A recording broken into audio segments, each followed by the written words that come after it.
Shalom, giving all praises to Yahweh by Hashem Yahweh Shai by Hashem HaRachakodash, saying double honors to our apostles and elders, very great millstone, peace and blessings to the Lord's hopefully elect. So just a quick exhortation to be in remembrance that you have to let the Lord teach you, you have to let the Lord mold you into the man that he wants you to be.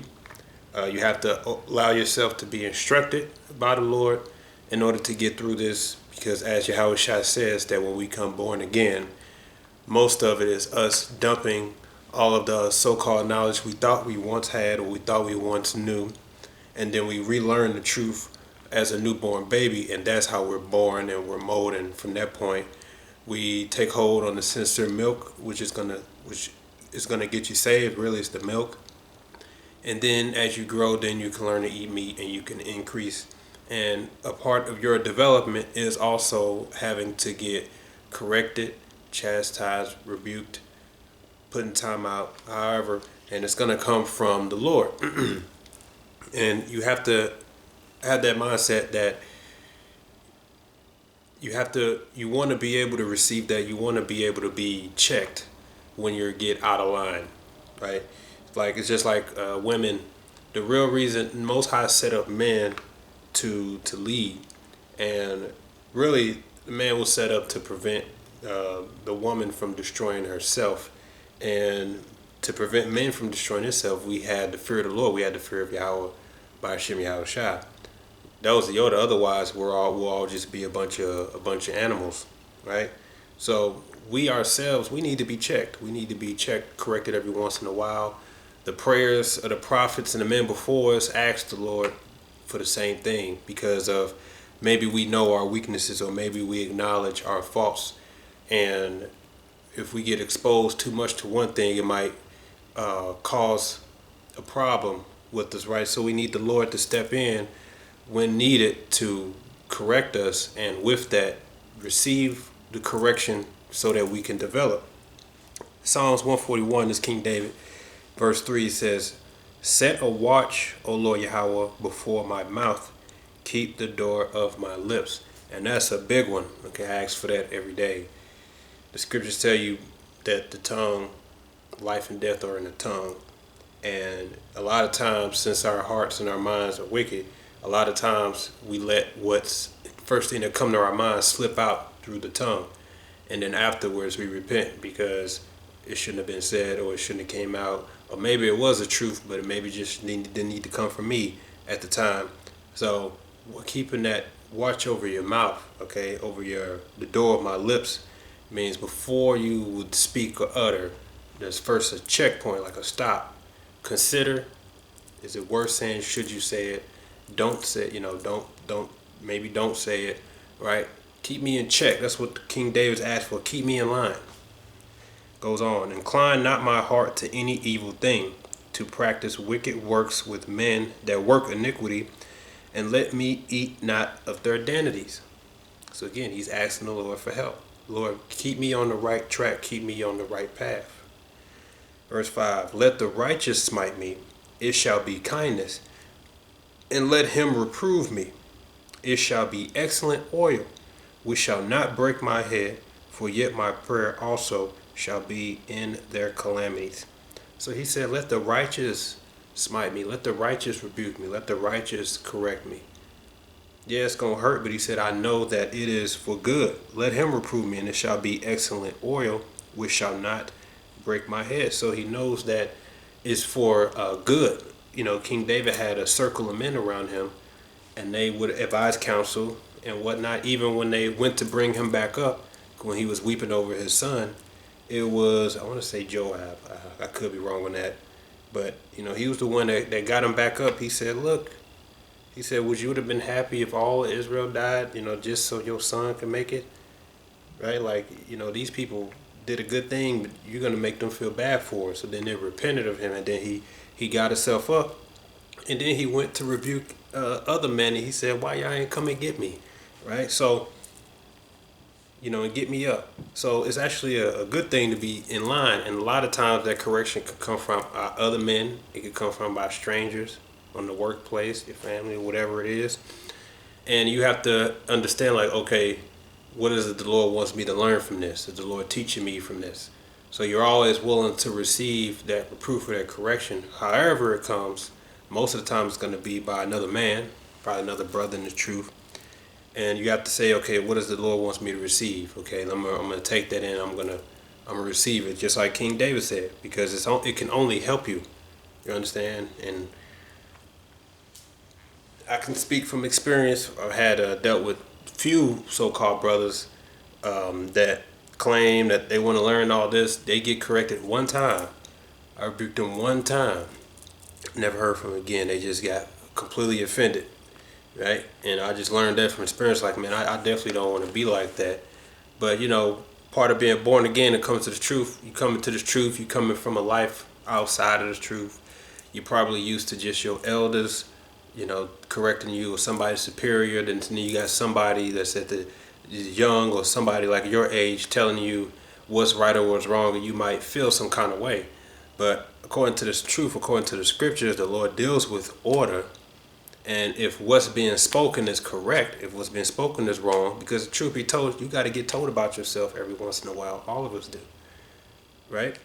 And if it's the Lord wants you to receive it so that you can learn from it, then you have to be willing and open to receive that, right? Because I'm a camp head, and it ain't always peaches and cream, knowing that I got to be the one to probably tell a brother about himself, right? And like I said, I've seen from experience, most men, a lot of them can't receive that. They'll go out and teach with you. They'll say this and that, all the right words. They'll reprove others, correct others, but then the finger comes back to them, and a lot of them can't receive it. They'll just leave. Say, I can't do this. I can't do this. Well, that means they weren't really allowing the Lord to instruct them or to teach them. Because we all are going to slip. We all are going to mess up. Sometimes we get out of pocket. Sometimes we get out of line. And I want the Lord to correct me. I want the Lord to check me, right? Plenty of times the Lord done had me sitting somewhere down, silent, feeling stupid. Plenty of times. And I'm grateful at the end of it because I understand the message behind it. I understand that, okay, this is the Lord telling me, maybe I was, leaning too much this way, leaning too much that way, and he had to come and put me back on, on track. And that's a good thing. I want the Lord to do that. That's why the prophet said, right, Proverbs 30. Why do you think he said this? Why do you think these men are saying this? Because, as Paul said, in our flesh dwelleth no good thing. Proverbs 30, verse 7. 2 things have I required of thee, deny them not before I die. Remove far from me vanity and lies. Give me neither poverty nor riches. Feed me with food convenient for me. Lest I be full and deny thee and say, who is the Lord Yahweh? Or lest I be poor and steal and take the name of my power in vain. So the Lord said, this brother is saying, keep me balanced. Lord, I don't want to have too much of this because I already know what it can lead to. And I don't want to be dead broke poor neither, because then I'm sinning now. So can you make sure that I'm right, make sure I'm balanced? You ask the Lord to get rid of all the people in your life that's not healthy for you, right? And that's another thing. You ask the Lord to do these things, but then when he does it, you get offended. That's what Jake don't seem to understand, right? If the Lord is taking people out of your life to help you, and you ask them to do that, then when you ask, now you got a problem with it. You have to allow the Lord to step in to help you if you're asking for help, if you want to get help. Okay? Because ain't none of us perfect. We need that balance. We need those angels to protect us, to guide us, as well as to watch our steps, to prevent us from going off, to prevent us from temptation, get us out of those situations where it might lead to here, it might lead to there. Because we're still in the flesh at the end of the day. You just have to be willing to receive that instruction. And a lot of times it's going to come from another man, another brother. Some don't like the idea that it may come from a man, right, and not the elders, or not the apostles and elders. Because I had to deal with that before too. Well, you ain't the apostle and the elder. Okay, but we do order up in here. Well, that's not how I do things. Well, then go do things your way. You know what I'm saying? So just because people call themselves Israelites, a lot of times don't necessarily mean that they have fully been born again. meaning their meat to be instructed by the Lord and by His order. And a lot of times it comes from by men. King David himself said, "Let the righteous smite me; it shall be kindness. Let him reprove me; it shall be an excellent oil, which shall not break my head. For yet my prayer also shall be in their calamities." Hebrews chapter 12. For whom the Lord loveth he chasteneth, and scourgeth every son whom he receiveth. If ye endure chastening, Yahweh deals with you as with sons. For what son is he whom the Father chasteneth not? But if ye be without chastisement, whereof are all partakers, then are ye bastards and not sons. Furthermore, we have had fathers of our flesh which corrected us, and we gave them reverence. Shall we not much rather be in subjection unto the Father of spirits and live? Why is Paul expounding on that? Because it's hard for most people to receive that correction outside of, like I said, their father.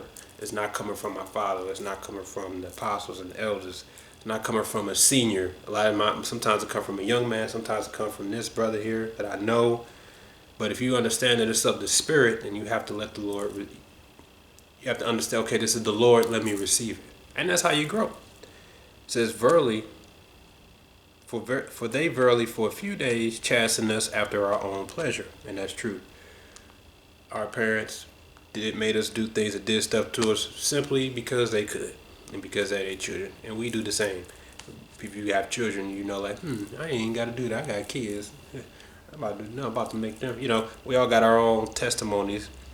So if we had endured that until, of course, you got on your own 2 feet, it says, but he for our profit, that we might be partakers of his holiness. So the Lord is doing it to help us so that we could be a partaker of his holiness. So you have to be willing to receive that correction. It's a part of development. It's a part of growing as a man, right? Or even the few sisters that's in the truth. You have to be able to receive that. Okay, you're not going to get hurt. You're not going to lose your life. All right. So sometimes you gotta sit in time out and look stupid. Sometimes you gotta feel stupid. But what do you get from that? Know that the Lord did it to help you. All right, and it may come out rough. It may come out, soft. However it comes out, what matters is, do you have it in you to receive it? Okay, and if you do, then good. That means Yahweh Shah will deal with you as a son, and that you can grow. Okay, shalom.